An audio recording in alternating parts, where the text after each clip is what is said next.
What's up, everyone? Happy New Year, and welcome to another episode of Outside Interference with me, the RRBG, and welcome back to the show, the Daddy Man, Mr. Earl Skakel. How are you, brother? Pew, pew, pew, pew, pew. Laser guns. What are you? I'm good, man. Is that your pyro? Yes, Steve Stevens, the guitar player from Billy Idol. Ah, He sent me this, and Lois used it as a chew toy. He nice. sent me another one. So support Steve Stevens.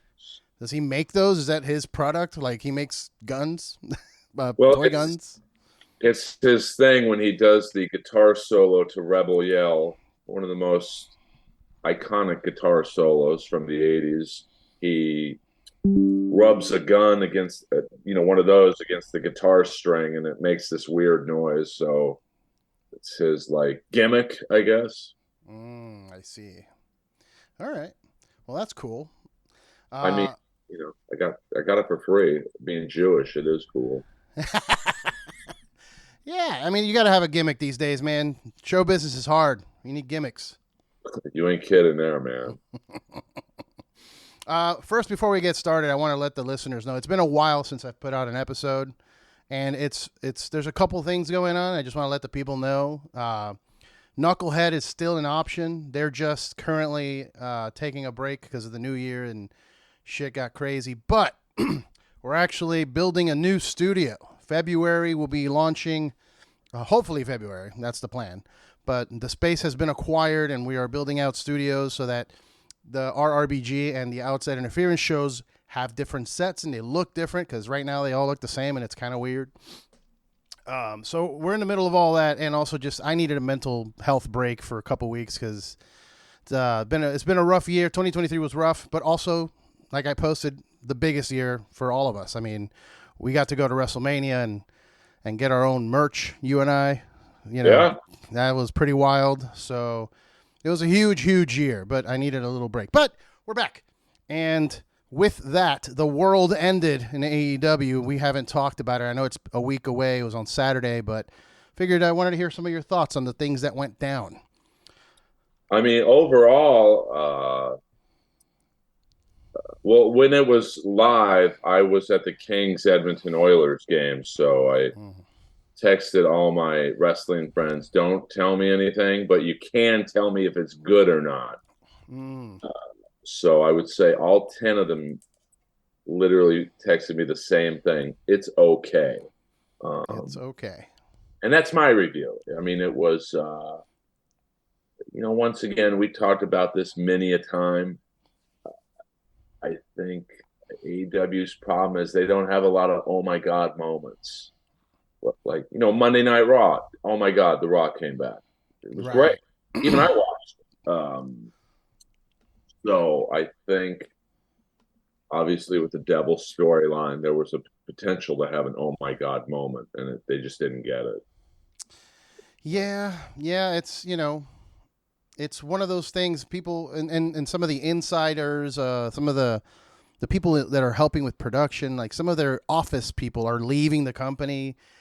There's a lot of chaos going on, but they keep saying they're doing record numbers and this, that, and the other. And people are complaining that they're posting a lot of pictures of the arenas that are half empty, but it's always hard cam side. Those places, even WWE has empty seats in that hard cam side. Yeah, but you can definitely tell, like even last night on Dynamite, that the upper tier of I forget what arena they were in. It was definitely not a lot. Tarped off. Well, they don't even bother to tarp it off, which WWE does. So, yeah, and Bully Ray, I think, made a very good point. They should just go to smaller arenas. Yeah. Like, it's cheaper. I think they were at the Prudential Center last night, which is where I've been there. It's where the New Jersey Devils play. It's a huge arena. Yeah. So, I mean, I think WWE would have trouble filling. So, but I mean, last night's Dynamite, when you compare it to Monday Night Raw, it's just AEW. It's still steps behind WWE in almost all facets. Yeah, yeah, and you know it doesn't help that WWE is currently on like their hottest streak in terms of entertainment. People are more invested than ever in the product. The show is exciting. You don't know what's going to happen anymore, and now there's even crazier talks about what's going to happen. Potential collaborations with TNA. What was his name? Charlie Dempsey, which is William Regal's kid, went to Japan and wrestled for All Japan Pro Wrestling. So, like, if they open the forbidden door at WWE now, it's just going to destroy the only good thing that AEW had going on, which is that relationship with everyone, like in the indies, you know? Well, it's like going back to the 100% agree. I mean, like if they take away New Japan from AEW, that's big problems.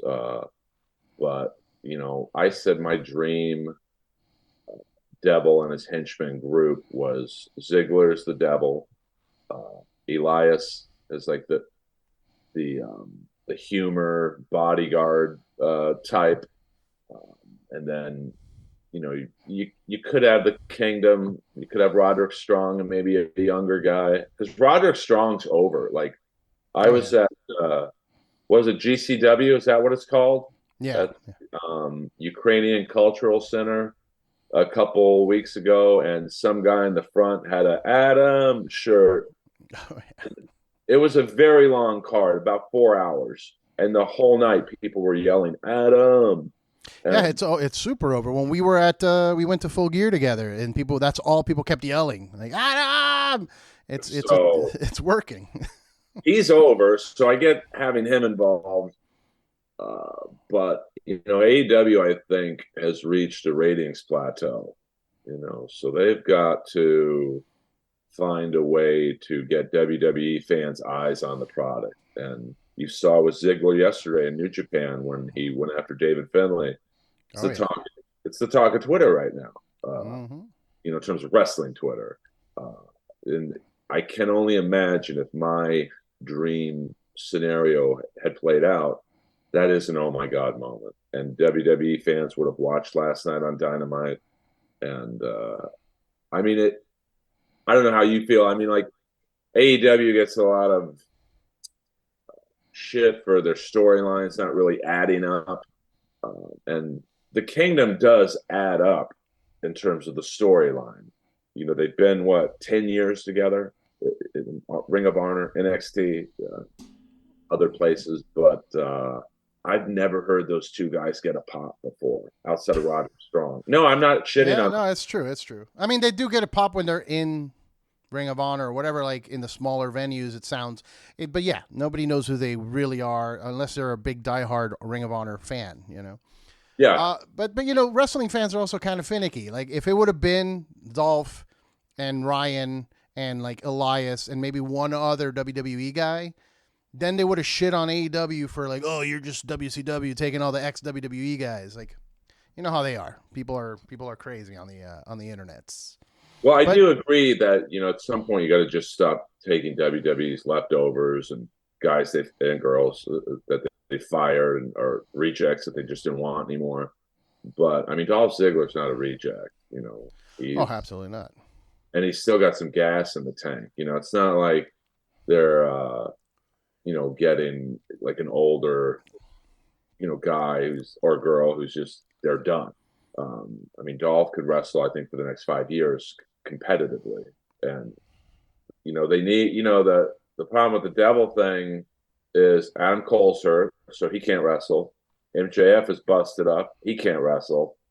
So you've got the Kingdom now as the guys who have to carry the torch. And, I mean, outside of Wardlow, and to me, he doesn't make sense in that group.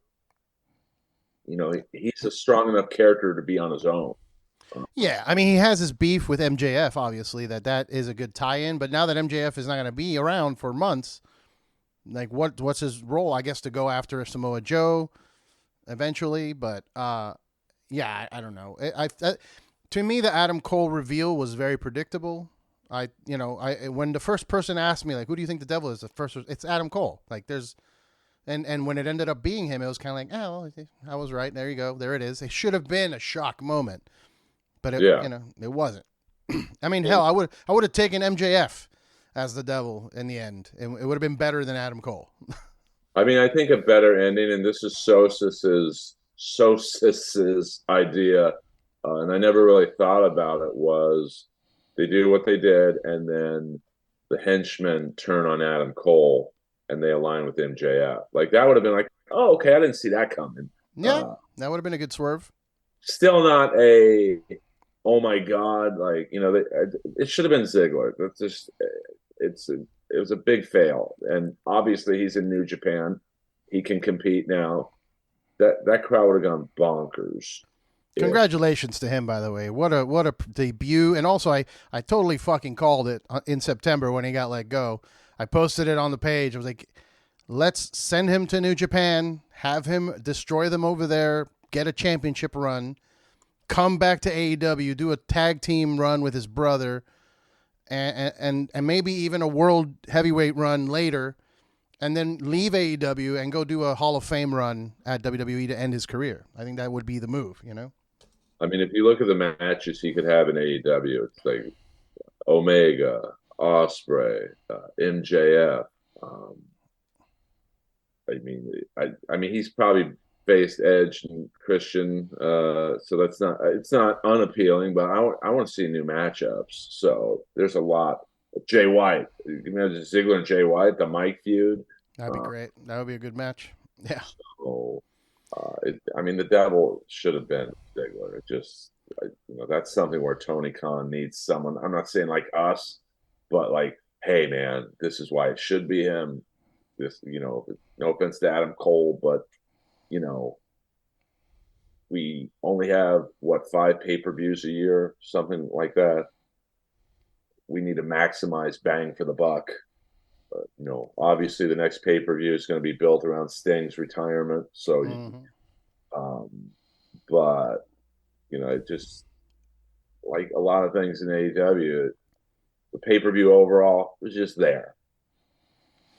Yeah, my leading into the pay-per-view too didn't help. That's the other thing. A lot of these build-up moments with the devil, by the time we got to the pay-per-view, I was sitting on my couch going, at this point, it doesn't matter who it is, because if it's Ziggler, that's a pop, but it's not going to be Ziggler. I knew that. And then if it's MJF, it's whatever. If it's Adam Cole, it's predictable.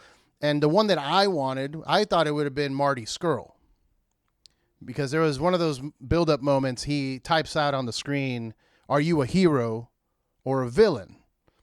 And I was like, oh, well, there's the villain Marty Scurll. He's wrestling for CMLL right now. They have a relationship with Rocky Romero and AEW, so that makes sense. But they didn't even go with that. And even if it was him, like, that would have made me happy. But I know that a lot of fans would have been like, who? Who's that? And they could have used that opportunity to build up a new talent that's like a new signee. But I don't know. They fumbled. They definitely fumbled. The only thing that would have made any other sense other than Ziggler was Mercedes Moné. Like, because I didn't hear anyone say, I mean, obviously, I looked back at all the 3 segments of the devil, the Jay White attack, the acclaimed attack, and the Hangman Page attack. The Hangman Page attack devil was jacked. That was not Adam Cole in that costume. That was Wardlow. Probably. No, the devil. I think Wardlow was one of the 2 guys who picked up Hangman and threw him on the car. But the devil was, and I don't know if they did this on purpose to throw people off, because if you look at, I've studied this like the JFK assassination. You have a board at home with like strings. I do. If you look at the first attack with Jay White, the devil's very slender up top. Like, it almost looked like it could have been. I wouldn't be surprised if it was Danhausen just under the mask. And then the second attack against Bowens is a little bigger. And then in the Hangman attack, much bigger. So I thought either they're doing this on purpose or they're just getting anyone who's there that day to wear the devil costume. So, I mean, I do think it's their best written storyline ever. That's not saying much, but yeah. Yeah, I mean, I wanted to run the card down, but we're already talking about it, so I'll just talk about it. The promo the day after at Dynamite, not the day after, but whatever, the Dynamite after, the promo from Adam Cole made sense. It had good motive.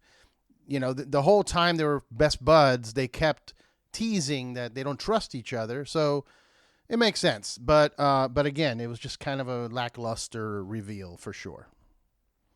Well, I think unfortunately they were basically like in the world of comedy, you have to follow someone who's killing. They had to follow The Rock on Monday Night Raw, and there's just I thought if there's any chance of a double swerve, like maybe Ziggler comes out tonight. Obviously, he was in Japan, but they needed to do something to counter program The Rock, which is going to be very hard to do. But the promo, like you said, the storyline overall makes sense. Mm-hmm. I just think this is where, once again, how many times have we said this on the Comedy Store Wrestling podcast? Rest in peace.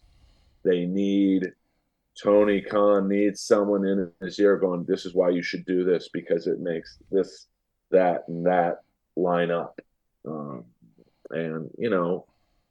now the next big storyline, I guess, is who's going to wrestle Sting in his last match. It'll be interesting to see how they do that because that's a big deal. Yeah, I don't know. Who would you want to see? Because, there's the talk of Darby, so you could put over young talent. There was talk of bringing in Goldberg, but I don't want to see that. So who would we want to see in there with Sting? He can't wrestle by himself. He just can't. He's 64. Even if you put him in there with someone who could just take the shots, and carry the bulk of the match. I'll assume. That would be cool to see Darby go heel. That would put Darby over. I think if Darby turned on Sting and Sting passes the torch to him, I'm assuming they're not going to do that. Someone brought up Big Bill and Ricky Starks, which I wouldn't mind seeing. Do you think he goes out on his Shield, old school style? Like Sting more than I do. So how do you think he wants to go, with a W or on his Shield? I think Sting would lose. If it were up to Sting, he'd be like, "I'll put someone over, no problem." But Tony Khan, I think, is a Sting mark. So I think, hey man, we're going to send you off on a high note. I don't know who he could put over. Unless it was a guy like Roosh, who's not completely over yet. He's getting there though. A lot of Roosh chants. That Continental Classic was awesome. They did well on that. That was a great tournament. It was very good all the way through. I felt bad for guys like Lethal and Briscoe. Didn't get to win a match. But they know the deal. So might be a good way to bring in Ziggler as a heel if he beats the shit out of Sting. It'll be interesting. Sting is kind of like the Ultimate Warrior at this point. He's got 3 or 4 moves he's going to do. The jumping in the corner, the death drop, the death lock. He's going to do one crazy stunt off of something. I'm going. Where is it? I think Greensboro Coliseum, which is where he had many matches with Flair and Nikita Koloff, and it's just. And I believe this will be his last match. He's not going to drag it out and come back in 2 years or whatever. Like Ric Flair. He'll be 66 in 2 years. But it'll be interesting to see how they do it. Although I will, there was some, the Christian Edge, I can't call him Adam Copeland. That was a great match. Yeah. Good swerve at the end, like, oh, hey, he wins. And then, oh, nope. No, you didn't. I did think that was funny. They are capable of doing a story. Like they're clearly setting up Luchasaurus turning on Christian at some point, and they've been dragging that out, and it's got me on board. Like, come on, man, do it, don't give in. So I do feel like that's a storyline that is compelling. I don't know if I would do that culmination in London, but they AEW shows you glimpses of they can put together a good story. Yeah.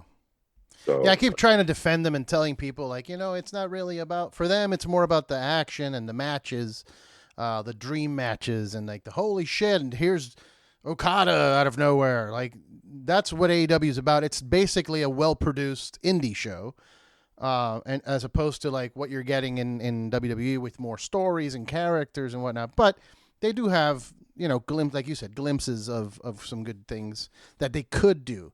We'll see where they go with that, but let me run down a little bit of the card here. Some of the ones that stick out, like man, that Chris Statlander Willow Nightingale match was horrendous.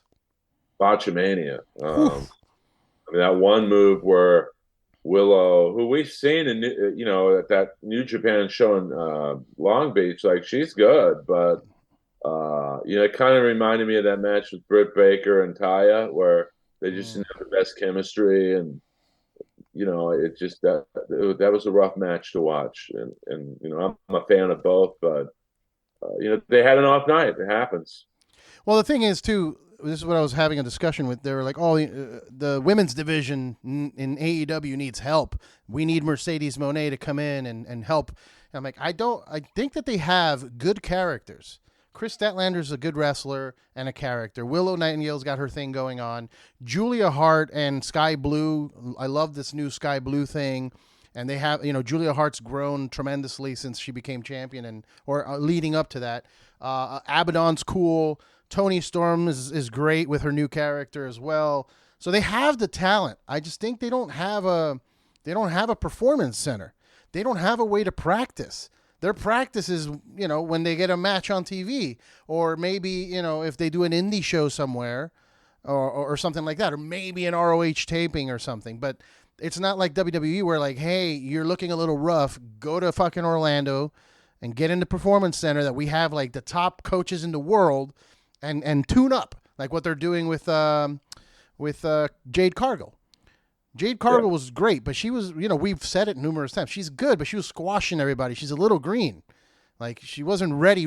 Now they're getting her nice and ready before she's on TV taking on, Becky's and Rhea's of the world. Oh, I agree. I mean, and you've got Omega on the shelf, so you could totally have him be a coach or whatever you want to call it, and you sit down Willow and Statlander and go, you draw up the match for them because they're both still pretty young in the business, and I'm sure there's others who could help them, but that match was tough. Yeah. It's like you said. I mean, there's no practice facility, so it's like it literally would be like trying to do comedy at the Comedy Store, and you don't go up anywhere else but once every 3 weeks. You'd bomb your ass off. At least I would. But I do think if the women's division could get an instant shot of adrenaline when Jamie Hayter comes back, that's got to be soon. Yeah. That girl they just signed from TNA, she debuted. Deanna Purrazzo, yeah. I mean, you could tell she's pretty good. Like she's a little nervous on the mic last night, but I get it. And then Mercedes Moné and even Mariah May, like she's a pretty good heel.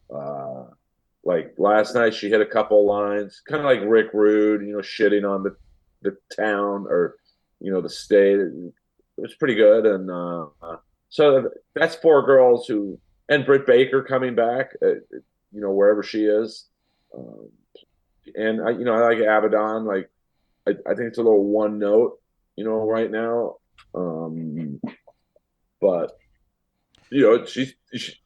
when she's on TV, you definitely watch. Like, yeah, to me, it's kind of like Mankind. Mankind, when he first debuted, was very one note, but then he kind of evolved and started becoming funnier and doing other things. So, like, there's a potential there that, yeah, she's one note right now, but it could grow to something cool, I think. I think with Julia Hart, like, she just doesn't have a lot of opponents to utilize. It's crazy. She's only 22. Like, she's going to be amazing by the time she's 25. But I don't think, I mean, wrestlers, man or woman, like, you need a foil. You need someone to play off of, and right now there's just not a lot of people for Julia Hart to play off of. So we'll see. But I do have confidence in the women's division, but it definitely needs better writing.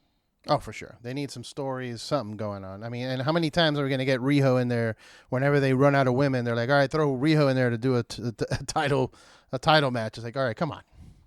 Yeah, I mean, she's okay. I mean, she's good. She's just a little overexposed, and got Thunder Rosa's back, so that's a talent. Yeah. So I'm glad she's back. I talked to her at Full Gear. We hung out after we hung out after, and she was telling me that she's healthy and ready to go and just waiting for her opportunity, and it looks like it happened. So that's good. I'm happy for her. Yeah, and Sky Blue, I love her. She's a good heel. So we'll see. Soraya's still in the mix, and yeah, Soraya's still there. They were doing something with Ruby and that dude, Daddy, the Cool Hand, or I love Daddy Magic. But no, it wasn't Daddy Magic. It was Cool Hand and the other guy. Right, Cool there's like a love triangle or whatever. Yeah, I like it. I mean, it's like I don't know where it's going, but it's funny. I mean, I like last night Daddy Magic sticking up for Daniel Garcia at the end of the match. yeah. So I mean, there's a lot of interesting characters on AEW, but a guy like Daddy Magic, it's like the problem for him is, and anyone associated with Jericho right now, is that was real awkward on that pay-per-view, the boos. I mean, we don't have to get I mean it's he said she said, so like I don't. I mean, how do you feel about that situation? I mean, that was awkward. Very awkward, and a lot of NDA chants and signs everywhere, which also, the fans get a little aggressive with that sometimes without like nothing has officially been said or done.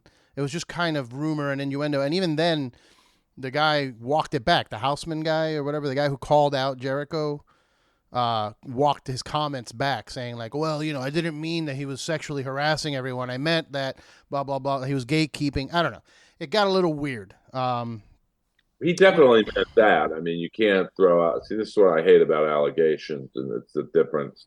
It's not even really a wrestling subject, but like, when you accuse someone of basically being inappropriate with a woman, you got to have your facts lined up, man. Because now everyone looks at Jericho and go, "Oh man," and I mean, the Jericho I know is not that guy, but even I'm going like, "Oh man, I hope that's not true."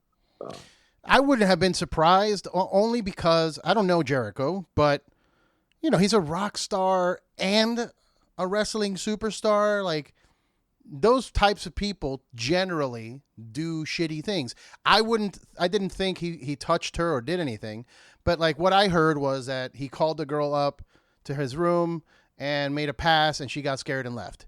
If that's what happened, that's nothing, and also not surprising. He's a celebrity, and that, hey, you're cute, and if she says no, then yeah, he's a douchebag for fucking cheating on his wife.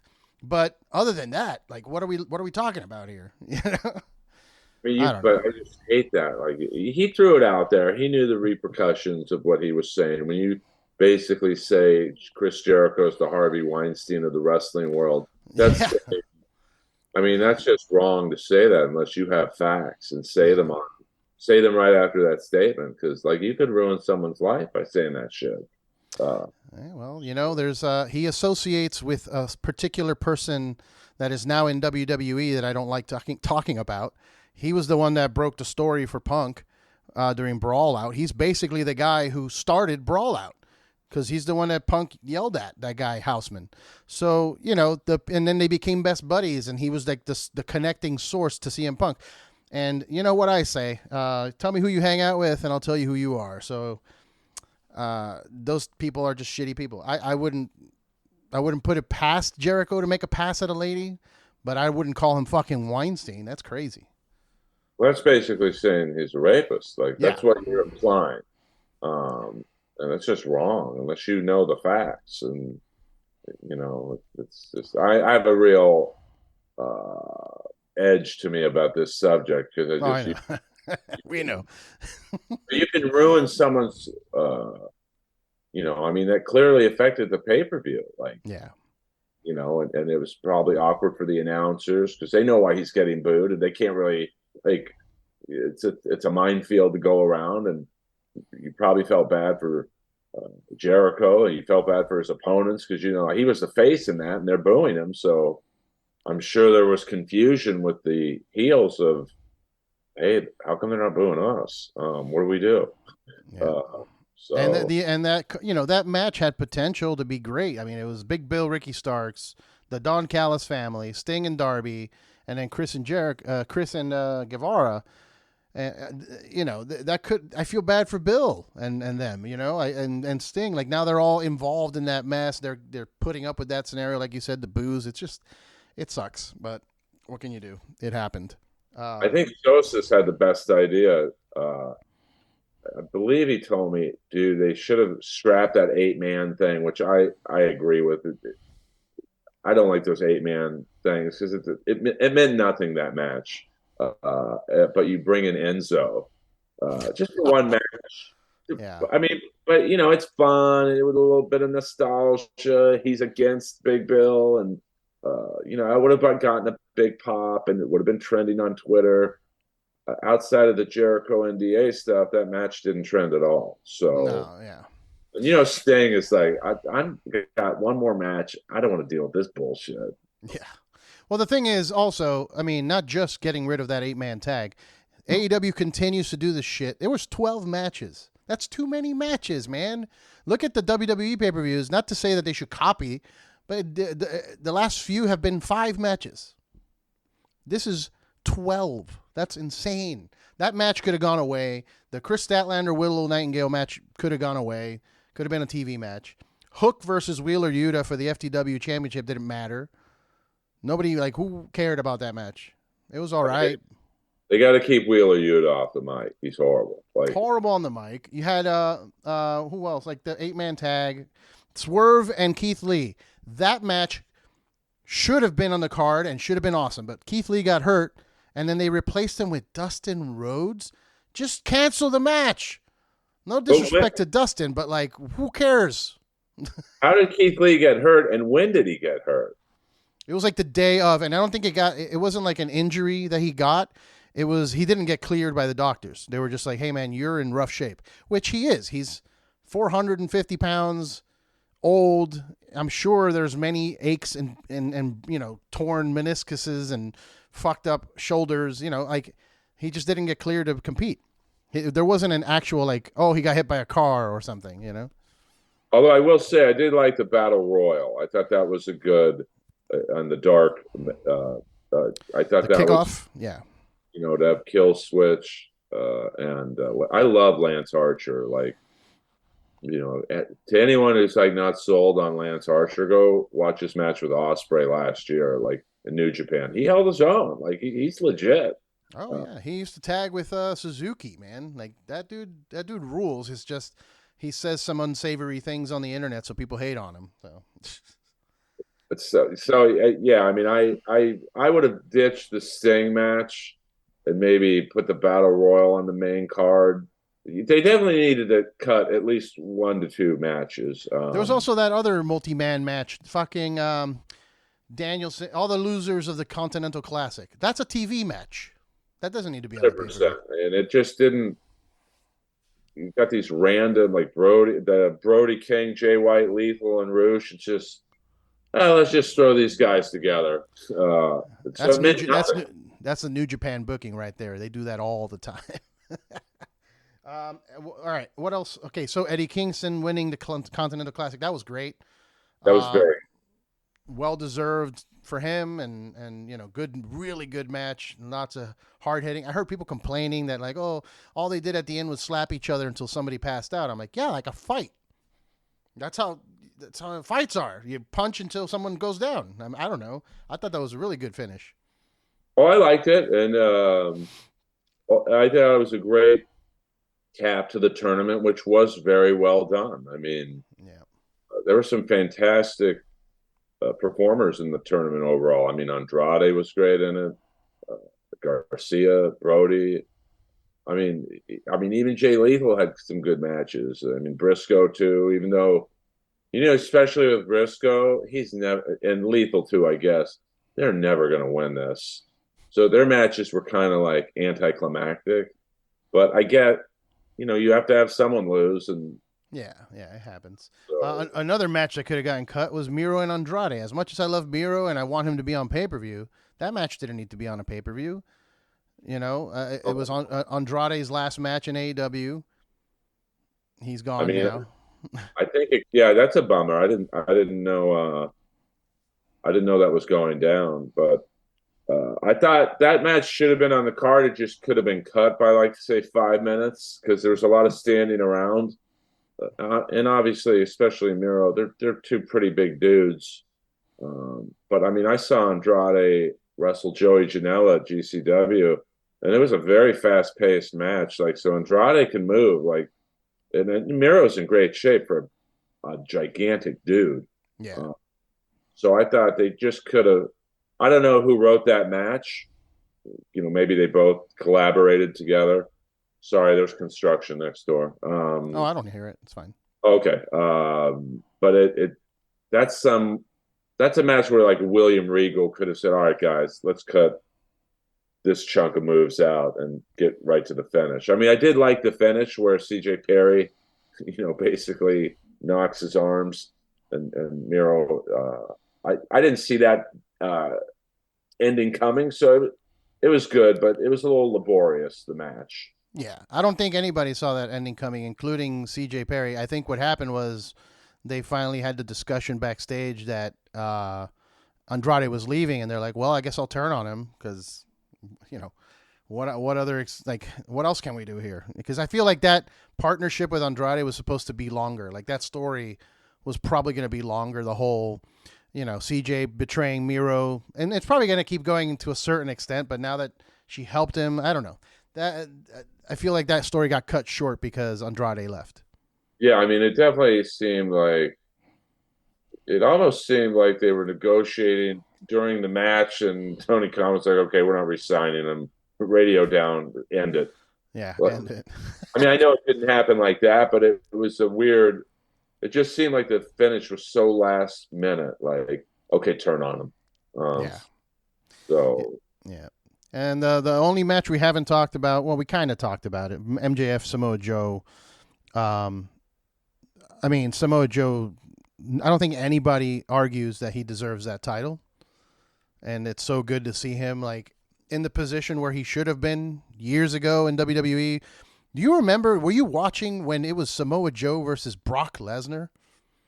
oh Like yeah, that shit was fire, and then all of us nothing happened, and then they had him fucking commentating in the rain. Like he deserves to be in that position that he's in now, and I'm just happy to see it. 100%. I mean, he's great, especially for a bigger guy and an older guy. He still moves pretty good, and he's safe in the ring. I mean, that or muscle buster, he put on MJF. I think it was on Dynamite last week.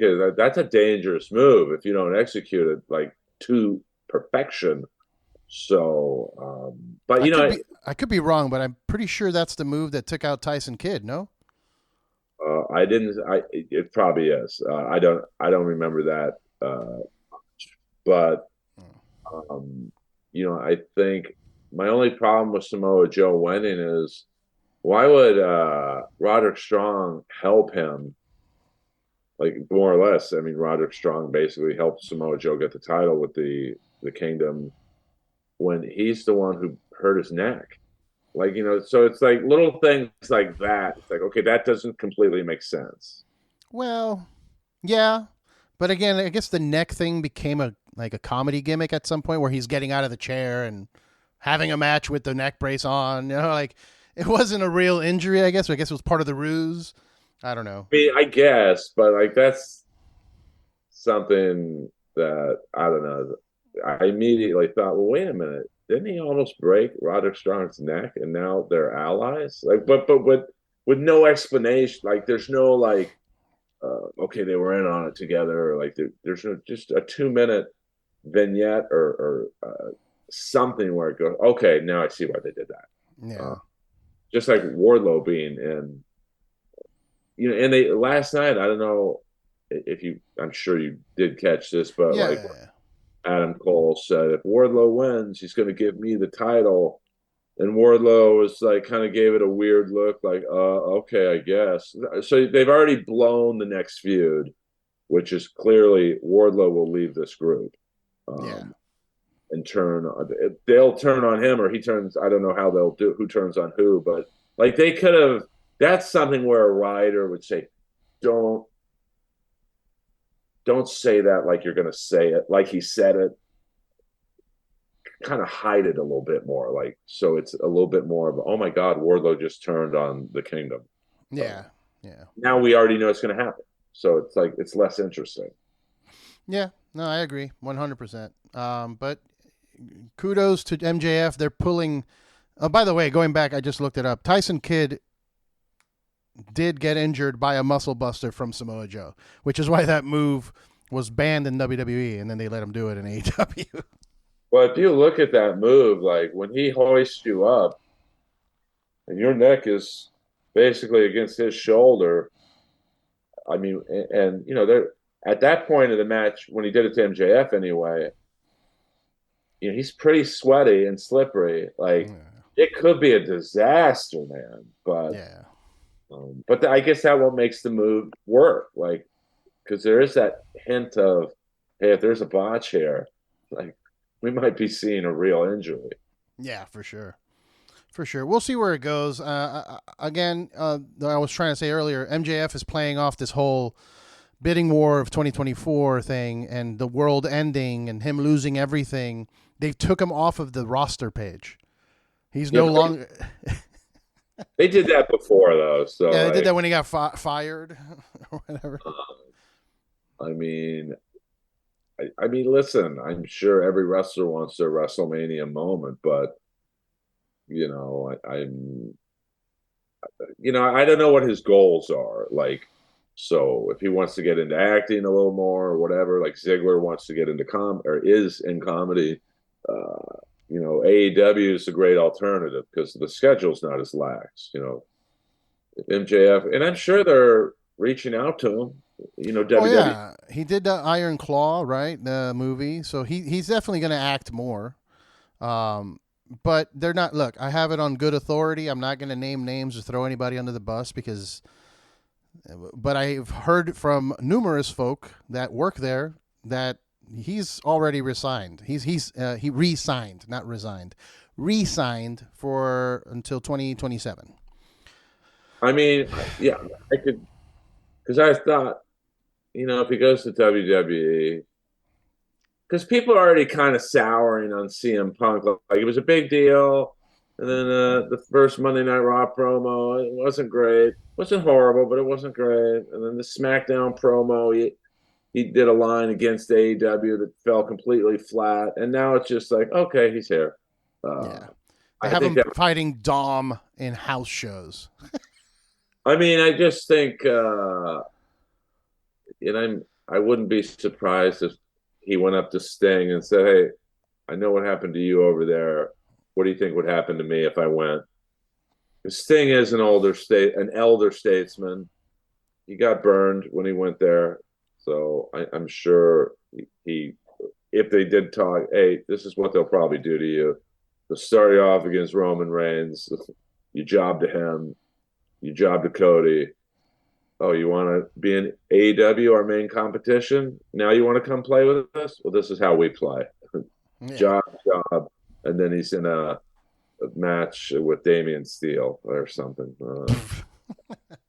Well, I know MJF is not gonna go to WWE at least until 2027, which is great. This is what I was saying because I talked to Eddie Firth on the show, and he's like the WWE guy, and he was like, no, he has to sign right now while the iron's hot, and I'm like, absolutely not. Give him some more years in AEW, and then when shit cools off in WWE, because right now, what are you gonna do? It feels at this point Cody's never gonna finish that fucking story. With CM Punk coming into the mix and now The Rock, like, Cody's never going to finish the story. It's the never-ending story. So he should have won last year in LA. It was the perfect opportunity. Like, just the visual of him in the SoFi Stadium with his wife and kids looking up to the sky for Dusty.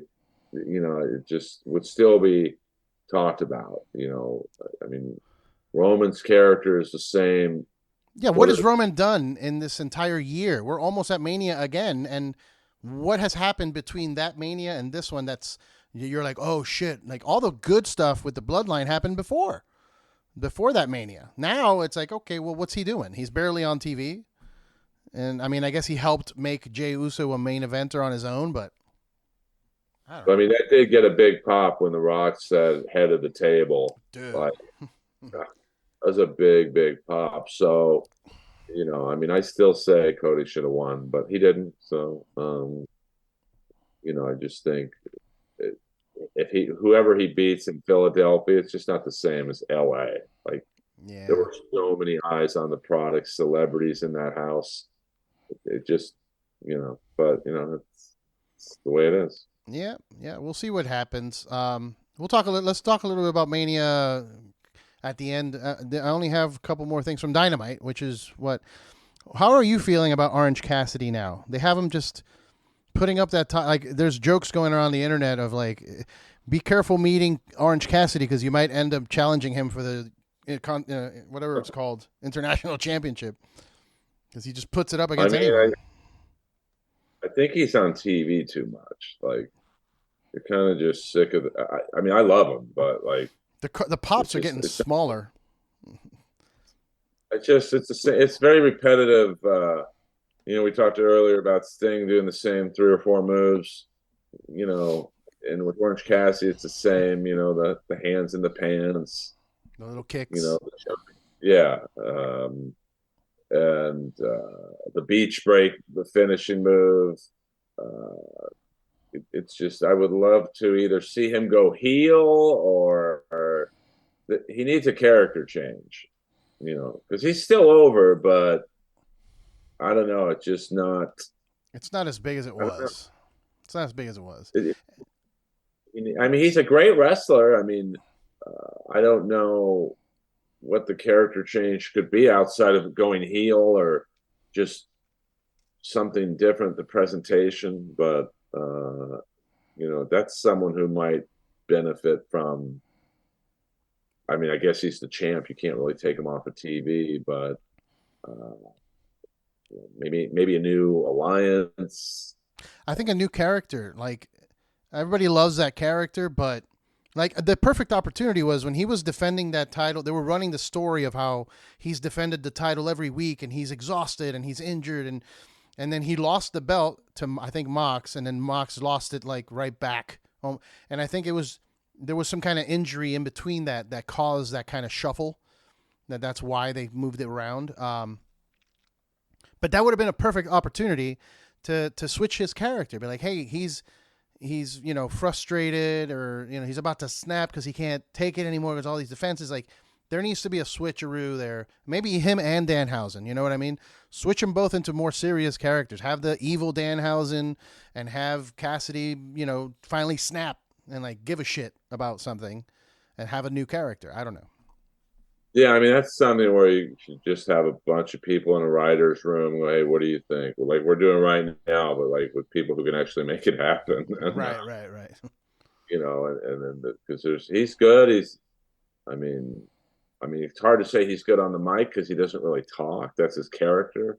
I don't know. Maybe he turns on a kid in the crowd or something. Like, I don't know. It's just kind of been just bland right now. It's just, okay, we see this every week. So maybe he does a tag team with not Swerve, but like a heel tag team. Like you said, maybe him and Danhausen.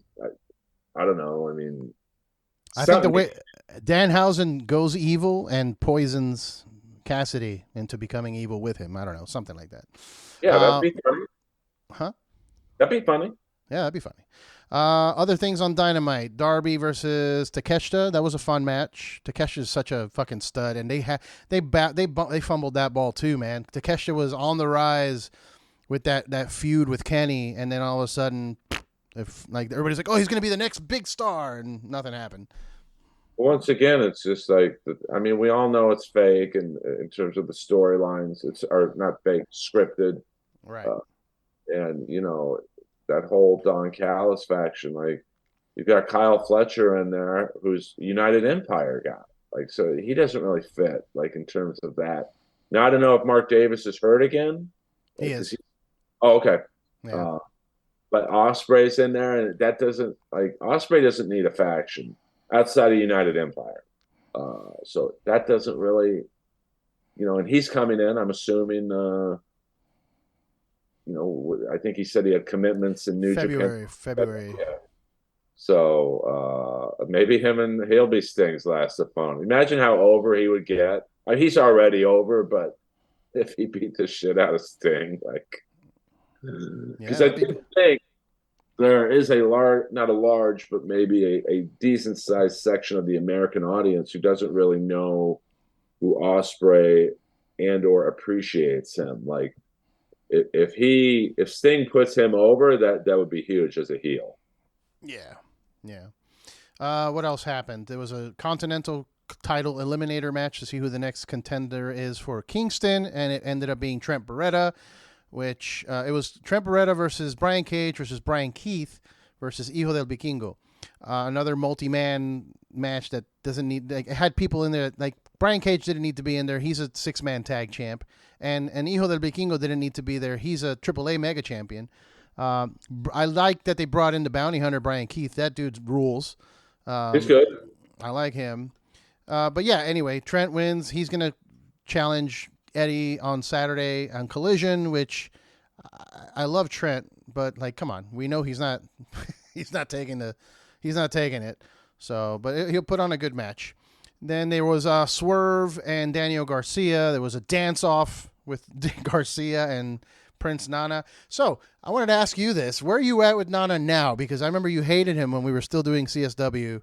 But now that he's gotten over with his dance, I mean, how are you feeling about it? I mean, it's a little repetitive, like, but he's funny. He's definitely grown on me. Yeah, I mean, the little dance and like the little. Swerve is so over right now that I don't know. I think Prince Nana's, shenanigans kind of take a little bit of the shine away. Like, I don't think Swerve needs a manager because he's good on the mic. And I don't really like what they did last night, teasing a third match between him and Hangman. It's like, yeah, I don't care about that at all. I do like how all the people the devil fucked over were coming, were like on the show last night and angry, and but like Jay White, I did like that segment. Yeah, that was cool. And but the Swerve Hangman, no one wants to see that. As great as that match at Full Gear was, and their first match, which I think was on a Dynamite, if I'm not mistaken, or it was either a Dynamite or Collision. But I don't want to see a third match. So that even if they make it a contenders match for the title, like I still don't care. Yeah, I just we've seen it twice. You're never going to top that last match at Full Gear. I mean, that was bonkers. Yeah, the blood drinking. There's no way. I mean, that was the craziest thing I've ever seen in the thousands of matches I've seen on television or live. Yeah, we didn't really talk about that because you were I don't know, you were busy, but that fucking spot with the blood drinking, like I've never heard a crowd reaction like that live in my life. We were basically sitting together. We were on hard cam side, and I just remember like, oh my god, like I'm seeing what I'm seeing. So, but you're just not going to top that match. So, like, I would have rather had Hangman go at One of the Kingdom, go at Roderick Strong. I'd be down for that match. I love Roderick Strong. He that's another example of AEW is capable of building the character. Like when he first came in, I had zero clue as to who he was. I never heard of him. And the first time, okay, I don't know who this guy is. It looks like he's okay. And then week by week, he got over and over. And now I'm like, he's probably one of my favorite guys. So, or go after the king or the other two guys, something along that nature, or all three of them. But I thought that was not the best way to end Dynamite last night. Yeah, so. It was weird. I will say, I've heard a lot of people echo what you said about Nana shenanigans kind of taking away from Swerve's character, but I kind of, I don't know, I'm seeing it from a twisted kind of like a Joker kind of vibe where, Swerve is the stone cold killer and Nana's just like the psycho, like dancing on people's dead bodies, you know what I mean? Kind of the thing. He every once in a while he shows like little craziness in his like when he's talking backstage, he'll say something that I'm like, all right, that's the vibe. But he needs to do more of that so that it comes off more psychotic than silly, the little dance. Yeah, I just think like last night, it was a great match between those guys. And I mean, I get the dance off thing was pretty funny, but it was just like, instead of that 40 seconds of them doing that, I'd rather see Swerve wrestling. Yeah, yeah. And Garcia, like I saw him at PWG against Takeshita. I was like, Jesus, man, this guy's good. So I just think, like I wouldn't mind Swerve or Prince Nana doing that shit during a Brian Cage match because like Brian Cage is like the Ultimate Warrior, it's like a couple power moves, and Brian Cage is very good. Yeah. But he moves at a slower pace, obviously. So I wouldn't mind it, Brian Cage, but like Swerve, I want to see that guy moving and wrestling, and instead of Prince Nana going like that. Yeah, it's a tough one because Swerve got over as like a super heel after that Hangman match, but now everybody's cheering him, so it's kind of hard to be a heel when everybody's cheering you. So and dancing with you. So it's just I don't know what's going to happen there. He's making claims of being the first African American world champion for AEW. I think that should happen. I don't know how we get there with Samoa Joe, but I that's a good match for me. Like Samoa Joe Swerve would be, I'm sure, a great match. He should be the champion. I mean, he has. They say this about comics, bands, wrestlers. He has it. And yeah. I don't know what it is, but he's got it. Like he's just good. Like you, it's the grill, it's the hairstyle, he's got a good body. You can tell he likes being a heel. But he's very. You're right though. The fans do cheer him. He's like Rick Rude. I mean, Rick Rude was a heel. Yeah. People in the audience fat, and they clapped for him. Like some guys just have that. Like MJF when he's a heel, people love him. Yeah. So I hope that I see him being a champion, maybe even by London, maybe at London. Like that would be a good Wembley match. Joe and Swerve. Joe and Swerve or Joe and Ospreay. I mean, I'm assuming Ospreay will be in the main event anytime in London, but I mean. So they do AEW. There are some bright spots in AEW. They've got a lot of. I like their roster better than WWE, but they're so miles behind WWE in production and writing that it's and like the exodus of people leaving. I don't mind who is it? Matt Jackson's wife leaving. Oh yeah, she handled the merch, and my thoughts on the merch. Yeah. I don't know. Now, she doesn't have anything to do with Pro Wrestling Tees, does she? No, that's Colt Cabana. So, like, what merch does she do? The Young Bucks merch? She would design the Young Bucks merch, but also she was more logistical. It was more money handling with the merch. Yeah, but that's another sign of like that's tough, man. That's one of the EVP's wife is gone. That's not a good sign. There's also, a lot. The guy who books the arenas went. Yeah, he's gone. But that's a huge loss, because this guy has relationships with every head of every arena in the country, probably. Although that could be a silver lining because maybe that will force AEW to play smaller venues. Like, Yeah. I But don't that know. from what I read too, that wasn't like an angry departure. That was more like he got an opportunity to work at a specific venue at a higher position, so he took that more, Yeah, probably making more money. I mean, I don't know what a smaller venue in Jersey is. I mean, anything's going to be smaller than the Prudential Center, but uh, I mean, Bully Ray made a great point of the energy would be so amazing in some of those AEW matches if you know, it was a full house instead of maybe 60% full of a hockey arena or so Yeah. uh, We'll see. I mean, 2024 is looking to be very interesting with a lot of contracts up in the air. A lot of movements going to be happening. A lot of AEW guys are going to go to WWE and vice versa. And so, we've said this the entire year that we were at Comedy Store Wrestling. It's a good time to be a wrestling fan because there's a lot of movement going on right now. And WWE seems to be capitalizing on a lot of it. I'm still more into New Japan. Like I have Wrestle Kingdom locked in right now. I'm going to watch Bryan Danielson and Okada after we're done here. But yeah, WWE is definitely picking it up, and I think AEW's got a lot of potential. You mentioned Ospreay. Ospreay versus Swerve for that title would be cool at Wembley. Oh, that being, imagine the spots, and like,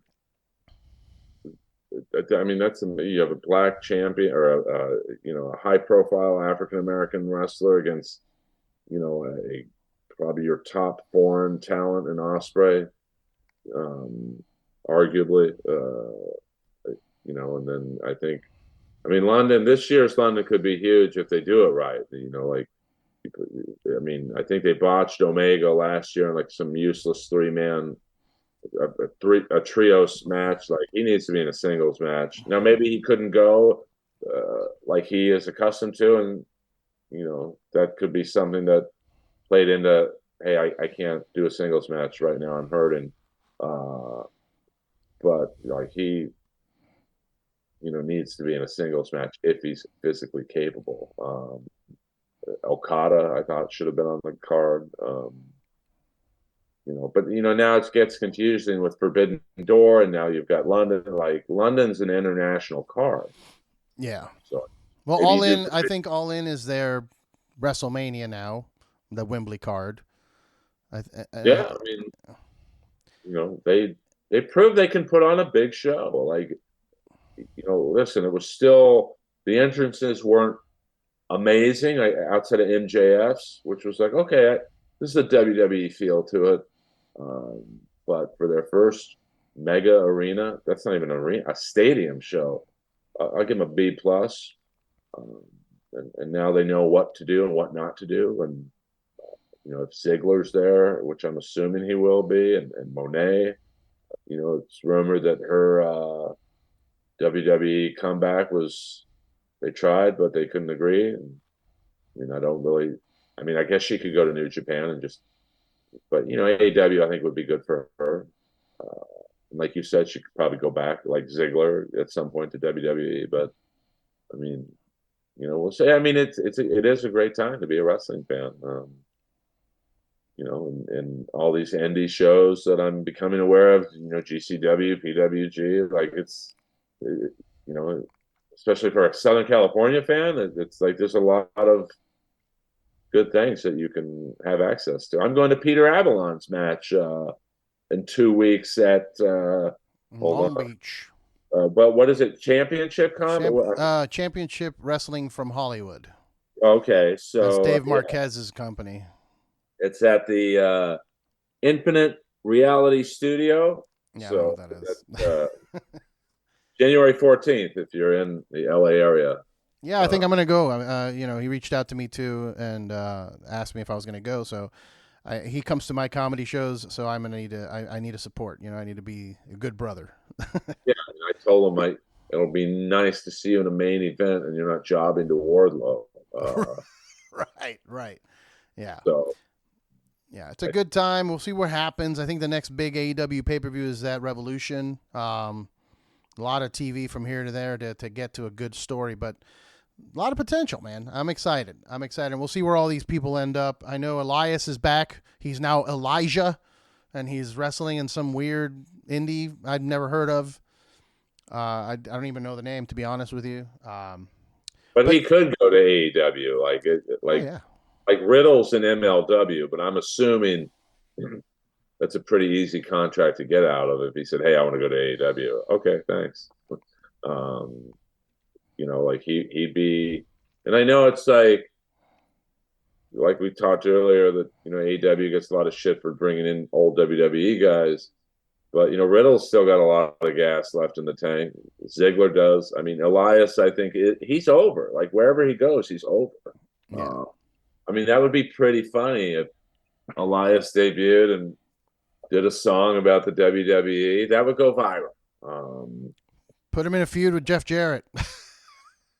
I mean, I like Jarrett better behind the scenes. I mean, he's amazing for 55. To be 55 and look like he does.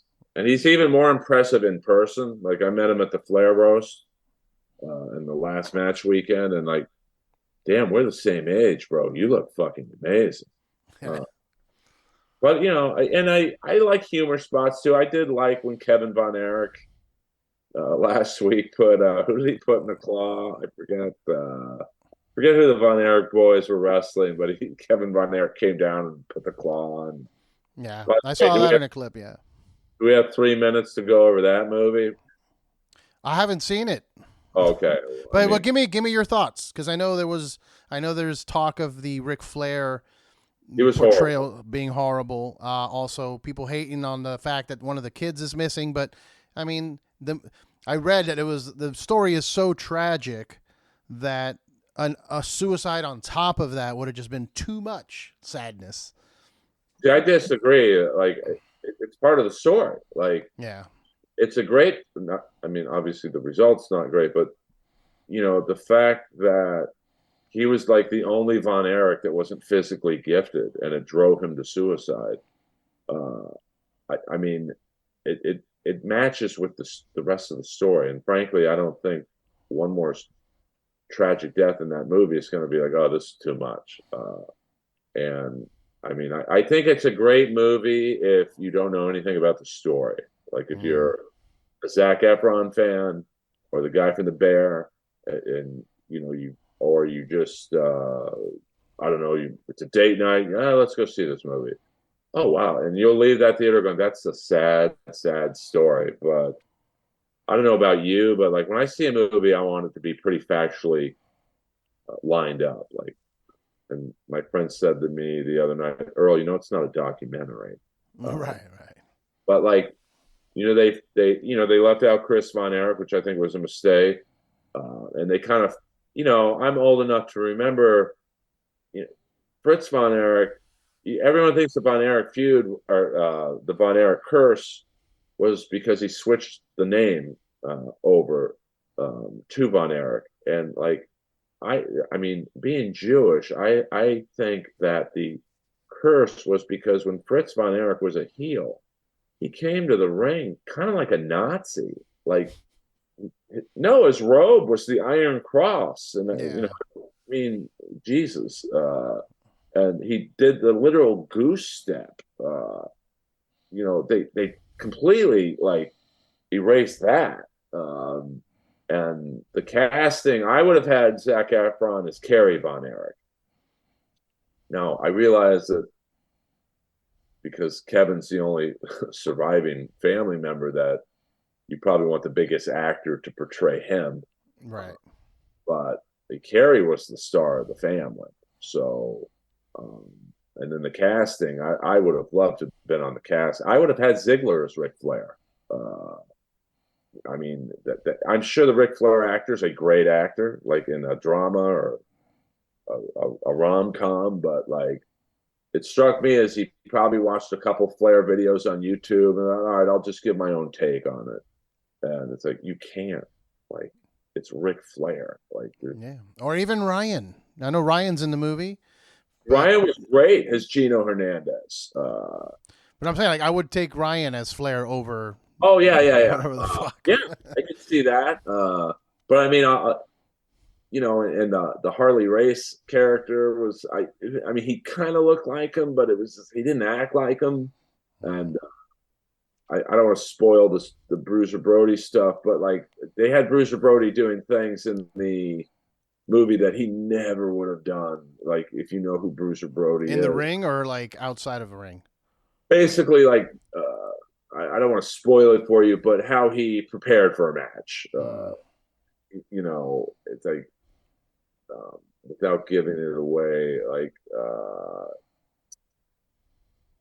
he, you know, he was the leader. He wasn't gonna. I'll put it this way: he was not going to ask your opinion on what you wanted to do. Right. So, and he looked like him, the actor, but I would have loved to. I mean, I know Chavo Guerrero Jr. was the wrestling consultant, and the wrestling scenes are good. Um, but I would have liked to have been a consultant on, okay, this is what Bruiser Brody would have done. This is how Ric Flair would have. I mean, the promos that Ric Flair did in the movie were just like, I mean, no. So Yeah. What about MJF? I heard he was like brief, like a half a briefly in second. it. I mean, you got to really fucking be a wrestling connoisseur to go, oh, that's MJF. I mean, he was good. I mean, I think he was an executive producer on it. So, like, kind of cool that he didn't put himself over in the movie because he probably could have. Yeah. I mean, Lance Von Erich is a pretty. Um, he's not really a Von Erich, so like he's not really integral to the overall story. And I would have like, you're gonna laugh when I say this, and I know it's not a like. I grew up watching obviously Hogan and Piper, but World Class Championship Wrestling was really the first federation I watched because they had some great characters. Iceman King Parsons, Ultimate Warrior when he was the Dingo Warrior, Rick Rude, Undertaker. I think it might have been his first federation when he was Big Red, and the movie kind of makes it only seem like the Von Erichs wrestled the Freebirds and Bruiser Brody, but Kerry Von Erich had an amazing feud with Kamala. Like, am I saying the movie wasn't good because Kamala wasn't in it? I just wish they would have shown a few more, wrestling feuds and whatnot, because the Von Erichs were a lot more than just the Freebirds. They could have taken a page from the Young Rock Show. Like the Young Rock Show did a great job of bringing in all these characters that, whether the portrayals are accurate or not, like they brought in almost everyone that The Rock was involved with on that show. So that's cool. They should have taken a page from that, like you're saying. Yeah, I mean, and I know it's not. I'm sure the director, if he was in on this episode, would be like, bro, not having a match with Iceman King Parsons didn't make or break the movie. Absolutely, it didn't. But like, it just, I think, would have shown their legacy is much more than what the movie portrayed. And I think it was a huge mistake not to have the Chris Von Erich story. You didn't have to make it a major part, but I mean, you can't have a story about 4 of 5 brothers dying, and there's a 5th brother who died, and you just leave it out. Like they didn't even mention it. Yeah, like they could have at least put it in text. There was also like just at the end of the movie. By the way, there was also blah blah blah blah blah. It's like doing a movie about the Three Stooges and not mentioning Shemp. Yeah. Who was he was Curly's replacement. Yeah. So like, it would be unfathomable to leave him out of it. But I mean, I think, like I said, does your wife watch wrestling? I mean, outside of watching it with you? No. So I think if she saw the movie, she would love it. Like, oh my God, this movie's amazing. It's 5 great looking dudes. She hates sad movies, so she probably hate it because I know it's a sad movie. It has to be. There's no way that's a happy story. There's really no way. And the guy from The Bear, I'm forgetting his name. Yeah, Uh, he's great. Well, I don't in the Bear he's great. I don't know how he did in the movie. So. who plays Carrie? Like he was very good, but Yeah. but I'm such a stickler. Like this was a very small cast to play the Von Erichs. Like, Mm. I mean, they're all jacked, but like Carrie was a big, big dude. So I thought that, and I don't. I mean, I know the guy from The Bear's a pretty hot actor right now, and I mean, I would say Zac Efron could probably get an Oscar nomination, but I Mm. don't. He's good. I mean, like I said, if you don't know anything about the story, you just walk into the movie because whatever. Because it's A24. Yeah, oh wow, this is. I mean, there were people crying in the theater. Like, I mean, it's a very sad movie. Like, there's no way to like really um, lighten the mood when people Yeah, are crying. I'm gonna make her watch it, but I'm not gonna tell her how sad it is because then she'll say no. Like I'm just gonna put up like, hey, there's a wrestling movie from A24. Let's watch it. Um, It's like making a movie about 9/11. There's really not a way to spruce up the ending. yeah, yeah, yeah.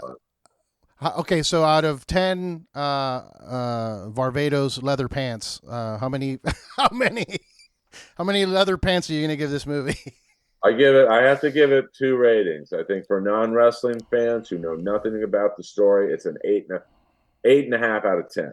Okay. I think for marks like me who like actually watched world class championship wrestling, and I think, oh, this could have been in there. Like, the gentleman Chris Adams, great fucking heel. I thought he could have been in a little more. I give it a 7 out of 10 for if you watched the product. Okay. Okay. And there were some things off on the storyline too about I think they move things around to make it fit the narrative. I hate it when they do that. It's like Oliver Stone's JFK. They move some things around where like that didn't happen then. Yeah. But I don't think I'm the target audience in full disclosure. A 55-year-old wrestling fan. I think they want people who like Zac Efron and the guy from The Bear And are sort of interested in wrestling because WWE's hot right now, and yeah, yeah. yeah, I mean they're going after people in a weird way. They're going after the same age group that people who watch the Barbie movie. Mm. So and it is a good. Like obviously, girls are going to see it because of Zac Efron. Guys are going to see it of any age range from, um, who like wrestling because it's a guy movie for the most part. I mean, there's a little bit of romance in it, but not a lot.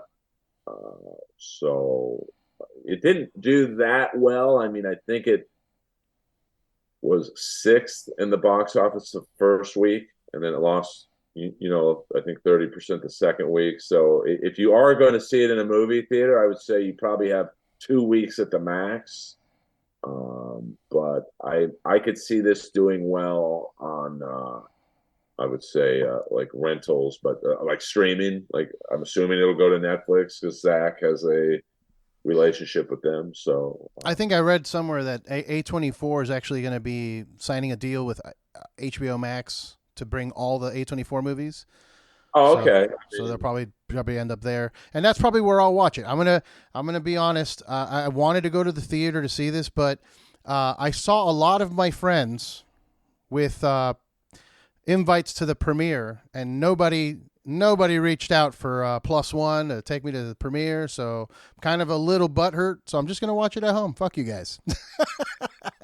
Well, I was the same way. I mean, but I will say that they were a little wonky on the invites because, like, I won't say their name, but my very good comedy guardian angel. Oh shit! My TV just randomly turned on. Sorry, I still It's haven't okay. figured out how to. I gotta have you come over, man. My TV's a little whack. Yeah. She was Zac Efron's first manager, and he didn't even invite her. Like, What? That's weird. no one would know who Zac Efron is if it wasn't for this girl, Mm. because she pushed for him to get High School Musical when they didn't want him and stuff like that. And she said, I would have taken you, but I didn't even get an invite. Yeah, like So, I saw some friends of mine that are not even involved in the industry getting invites to this premiere, and I'm like, what? How? What? Whatever. I'm not actually butthurt. But I'm just gonna watch it at home. I don't know. I'm not gonna force her to go to the theater to see it with me, so I'll just watch it here. All right. I wouldn't say you should see it in a movie theater because it is like definitely, seeing it in a movie theater, it's like you're at an actual wrestling event. Like it's. But I will say they did a great job of recreating the Sportatorium, and I mean it's a period piece, so in that regard, I give it a almost a 9.5 out of 10 in terms of the authenticity. Although I do think my last thoughts on it would be that this was mid '80s wrestling. The Von Erichs were like the Beatles in Texas, and if you look at real footage of Kerry, especially Kerry walking to the ring, there's a lot of young girls. I don't think the movie went far enough in terms of it. I'm not saying I want Dark Side of the Ring, but like those guys partied hard. So I don't think the movie went far enough to really show you what '80s wrestling was really like on and off ring. Okay. Well, I mean, was there cocaine usage? I mean they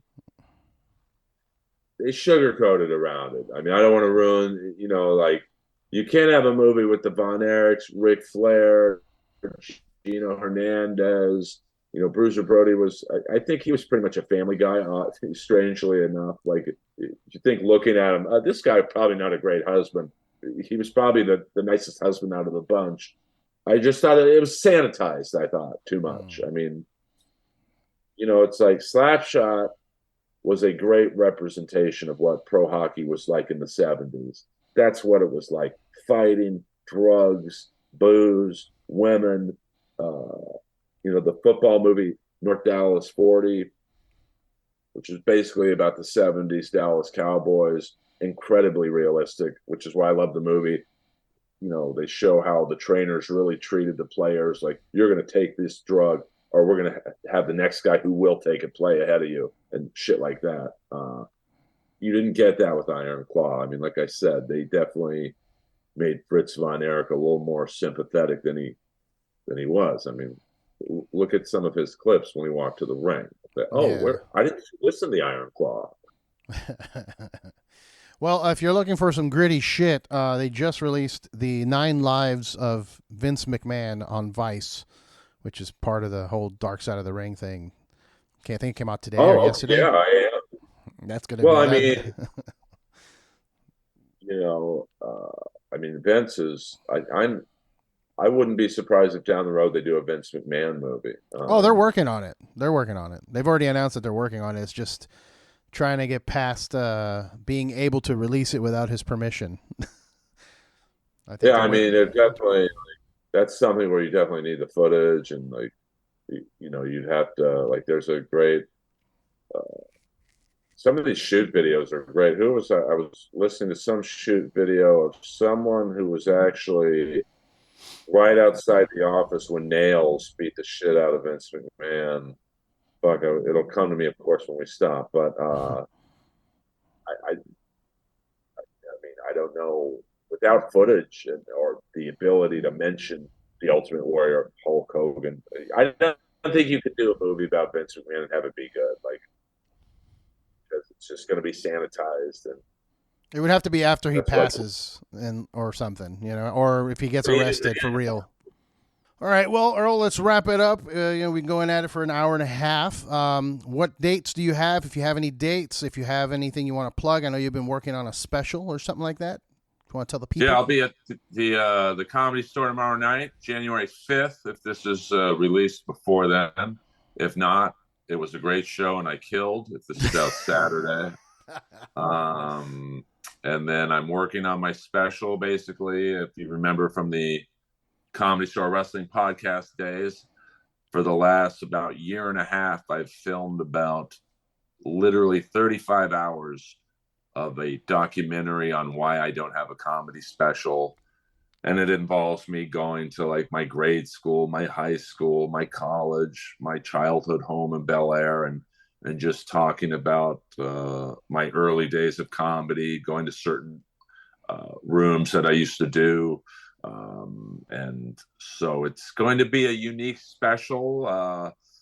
It might be the longest special ever released because, like I said, at least the first hour will be the documentary. I mean, we have probably out of the 40 hours we've shot, at least 25 hours is usable. Jesus Christ. Just make a and TV then, series. Fuck it. I mean, it might be. I mean, that was brought up to me and it's an award-winning documentary maker who saw me at the Comedy Store, and that's how it got started. And then Ryan O'Neal, very well-liked comic at the store, is like, I want to produce it. So we've already shot the beginning, which is an homage to the Sylvester Stallone movie Cobra. Nice. And even the documentary maker was like, bro, this is the most genius thing to put this right in the beginning, because this tribute to the movie Cobra is going to weed out your fans from the non-fans in about 10 seconds. And then we're going to do the special. We've got some potential places. Sadly, it probably won't be at the Comedy Store because I want it to be special. Like, there've already been, I think Sarah Tiana did her special there. Taylor Williamson, Ari Shaffir has done multiple specials there. Gerard Carmichael. I've got a place that visually is stunning, that even if you don't know who I am, you will stop and watch just based on how the set will look. But if you want to get a taste of my comedy, if you go on my YouTube page, which is just, I guess, /Earl Skakel, there's a lot of new clips up. And hopefully that is like an appetizer. And I'm really easy to follow all over the internet. It's just Earl Skakel everywhere. Well, I believe this video will be on your channel too. So you guys, if you're already watching this, you're probably either on my channel or Earl's channel at this point. So just go click on the other videos, and that applies to both of us. Just click on the other videos. And I do a live stream every Sunday night where it's like an open forum. It's usually about 7 p.m. my time, where it's like an interactive talk show. We talk wrestling, we talk movies, we talk comedy, and really anything that the people in the chat really drive the conversation. So that's usually Sunday nights at 7 p.m. Pacific Standard Time. And then periodically throughout the week, I'll hop on a live stream and, get that super chat money. Oh, yeah, buddy. Congrats on getting monetized. I know that's a big deal. Well, I still haven't, if I can rant about this for 2 seconds, like,